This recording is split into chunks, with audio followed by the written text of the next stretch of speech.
Hello, my name is Rich Howard, owner of Architectural Builder Supply. This video is to bring you a closer look at the Donjo number 1471613. This is an oil-rubbed bronze cast brass floor stop is what it is. It's a solid piece of architectural bronze, or brass it's called, and it is a heavy-duty doorstop. You're going to use this in applications that require a doorstop that will be substantial in construction enough to handle a high volume of application use, like a airport terminal, like a school, like a sports facility, something heavy duty like this. I've also had people use these in residential applications only because they really want to get the height, and they do want something heavy duty as well, and some people don't mind the large, aspect of how big the piece actually is. Heavy duty material. This is, again, it's made of solid brass. It is, except that pin that's in there, that's going to be steel based, that rivet, so to speak, that holds the rubber stop on. Okay. This will be available in 605 for polished brass, 612 for satin bronze, 613 for oil rubbed bronze, and 626 for satin chrome. All of that is on the same brass base material. Now the 1471 is specifically a model that is intended for use in applications where you're going to mount it down to a piece of concrete. Not necessarily. You can put it down to some wood as well. You're going to get a hanger bolt, machine thread and wood thread. You're going to get a piece of threaded rod that's all machine thread. You'll get a lead anchor, then you'll get that screw and a plastic anchor. Hole has been drilled and tapped down in the base, so you're going to put your hanger rod, your hanger bolt, or your machine bolt in there. After you've drilled the hole, if you're going to use the machine, the lead anchor, you'll drill the hole for the lead anchor, seat the anchor down. There's a setting tool for tools like for lead anchors. You got to get it down in the hole is the bottom line. Run that threaded rod up into the base and then simply turn it down. But before you do all of that, you need to mark that hole and drill it as well so that you will get it positioned exactly where you need. The plastic anchor will be set into the floor along with the lead anchor. Thread that down and then of course run that oval head screw that's here, as I had shown you earlier, to complete the installation. There is a link below this video to a document called Template, and let's go over that next. They've got it at 2 1/8 base diameter, I think, in the extended description of the item. Forgive me, 2 1/4. The template shows 2.2, so that's awfully close. The actual genuine article is coming in closer to 2 7/16, however.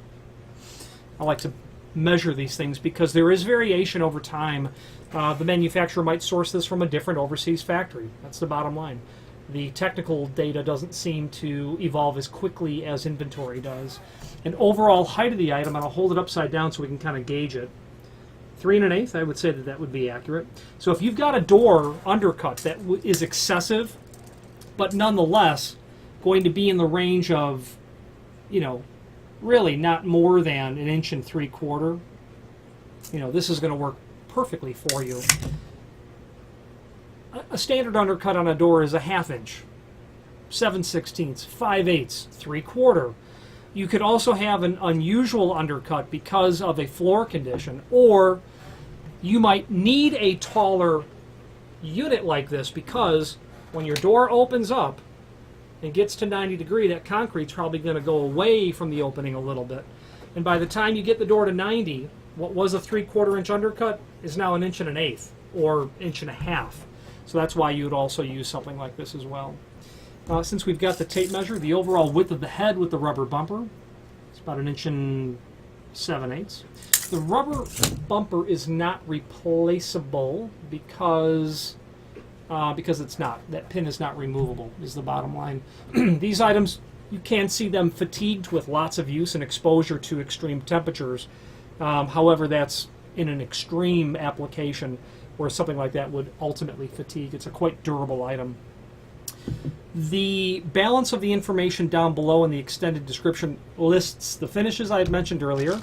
WS, MS, fastener. WS, wood screw. MS, machine screw, WSMS expansion shield is this. It's not an expansion shield naturally. It's just a lead anchor, and then plastic anchor. Okay, that's it. That's everything about this Danjo item. There is a link below this video to the manufacturer's page where you can pull up not only all of the Danjo products that we sell, but a link to the manufacturer's website, along with a link to the full product catalog. I'm partial to Danjo, and it's because they have a nifty, petite line of trim and auxiliary hardware, but they have a line of trim and auxiliary hardware that's still comprehensive. The stuff that you're going to use 95% of the time, Danjo can supply you. You may not be aware of the fact that they manufacture hinges. If you know of Danjo, you might know them for a company that sells latch guards and the door reinforcing wraparound plates, but they make ladder pulls as well. And they make a variety of flat goods like kick plates and push and pull hardware. If you already know of them for those two lines, click on the link to the full product catalog and familiarize yourself with what they offer. If you have more than an occasional need for trim and auxiliary hardware, it would, in my opinion, be to your benefit to do so. Why? Excellent value, excellent product line, prompt, reliable, predictable shipping lead times, and on the rare occasion that they make a mistake, without exception, Danjo is on the spot and they just make it right, and they do, is the bottom line. And that's appreciated. There's no hassle historically with Danjo about they ship the wrong color and done. I don't mean to bring it up in the sense that it happens all the time, because it certainly does not. But the rare occasions when it has, it has always left a lasting impression on me how willing they were to just fix it without having to deal with, having to get it fixed. Don't want to arm wrestle with your vendors, and Danjo is a sterling example of one that you certainly don't have to, which is not across the entire industry. Anyway, if you have any questions on the Danjo 1471 and a 613 finish, heavy-duty doorstop, or any other Danjo product, please feel free to reach out to us. And thank you very much.